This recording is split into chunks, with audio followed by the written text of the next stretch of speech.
آسان کام ہے، بس 2 کام آپ کو کرنا ہے۔ یہ حدیث سنا دیتا ہوں۔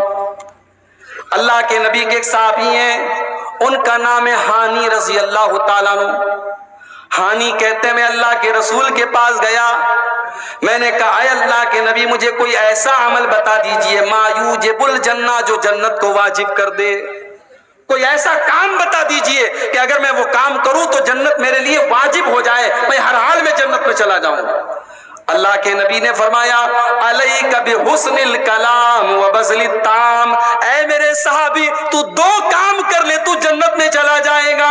پہلا کام تو یہ کر لے حسن الکلام، جب تو کلام کرے، جب تو بات چیت کرے، جب تو گفتگو کرے، جب کسی سے کوئی بات کہے تو تیری بات کا انداز اچھا ہو، تیری بات میٹھی ہو، تیرا انداز میٹھا ہو، تیری آواز میں، تیری بات چیت میں مٹھاس ہو، تو کڑے لہجے میں بات نہ کرے، تیری آواز اچھی ہو، تیری بات چیت اچھی ہو۔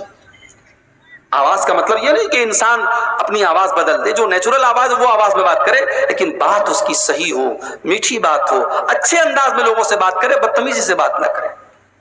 اور دوسری چیز کیا ہے؟ وبذل الطعام، لوگوں کو کھانا کھلاؤ۔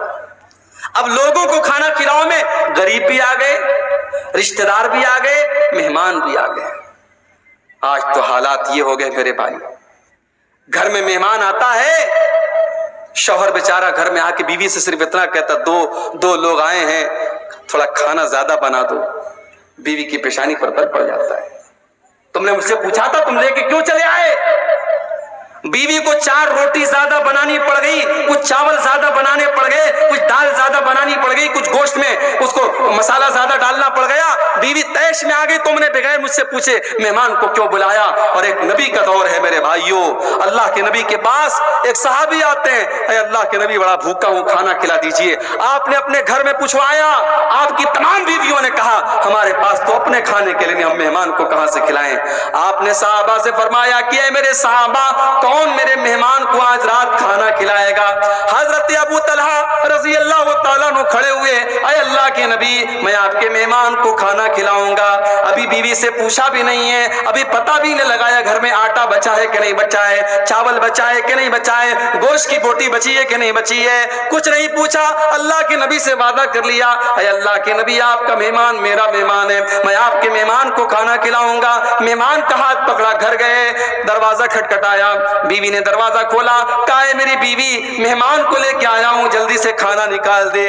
بیوی نے کہا اندر آئیے، بیوی کنارے لے کے گئی، بولی ہے میرے سرتاج آج تو اتنا کھانا ہے کہ اگر بچے کھائیں گے تو ہم نہیں کھا سکتے، ہم کھائیں گے تو بچے نہیں کھا سکتے، وہ کھانا تو ہمارے برابر کا بھی کھانا نہیں ہے، آپ تو مہمان کو لے کے چلے آئے، اب بتائیے کیا کریں؟ کہا ایک کام کرو بچوں کو سلا دو، بچوں کو سلا دو اور میں مہمان کو گھر میں لے کے آتا ہوں، کھانا پلیٹ میں لے آؤ اور میرے سامنے بھی خالی پلیٹ رہے گا، اور جیسے ہی کھانے کا ٹائم آئے گا چراغ کی بتی بجھا دینا، مہمان کو ایسا لگے گا میں بھی کھانا کھا رہا ہوں، مہمان کا پیٹ بھر جائے، ہم دونوں میاں بیوی بعد میں کبھی کھا لیں گے، بھوکے رہ لیں گے، کوئی مسئلہ نہیں۔ میری پیاری ماؤں بہنوں، آج چراغ لے کے ڈھونڈو ایسی بیویاں نہیں ملے گی، ایسی عورتیں نہیں ملے گی۔ حضرت ابو طلحہ مہمان کو گھر میں لے کر کے آئے، مہمان کے سامنے کھانا رکھ دیا، اپنے سامنے خالی پلیٹ رکھ دیا اور چراغ کی بتی کو کھانے کے ٹائم بجھا دیا اور جھوٹ موٹ اپنا منہ چلانے لگے۔ مہمان سمجھا کہ یہ لوگ بھی کھانا کھا رہے ہیں، مہمان نے پیٹ بھر کے کھانا کھا لیا۔ صبح ہوئی، ابو طلحہ اللہ کے نبی کے پاس آتے ہیں، اللہ کے نبی کہتے ہیں اے ابو طلحہ تم نے اور تمہاری بیوی نے جو کام کیا ہے مجھے اللہ تعالیٰ نے وہ کام بتا دیا ہے، اور اللہ تعالیٰ تم دونوں میاں بیوی کے اس عمل سے بہت خوش ہوا ہے۔ وہ لوگوں صحابہ کے دور میں اتنی دولت تو نہیں تھی، اتنے بڑے بڑے مکانات تو نہیں تھے، ان کے پاس بڑی بڑی گاڑیاں تو نہیں تھی، مگر صحابہ کے دل بہت بڑے تھے۔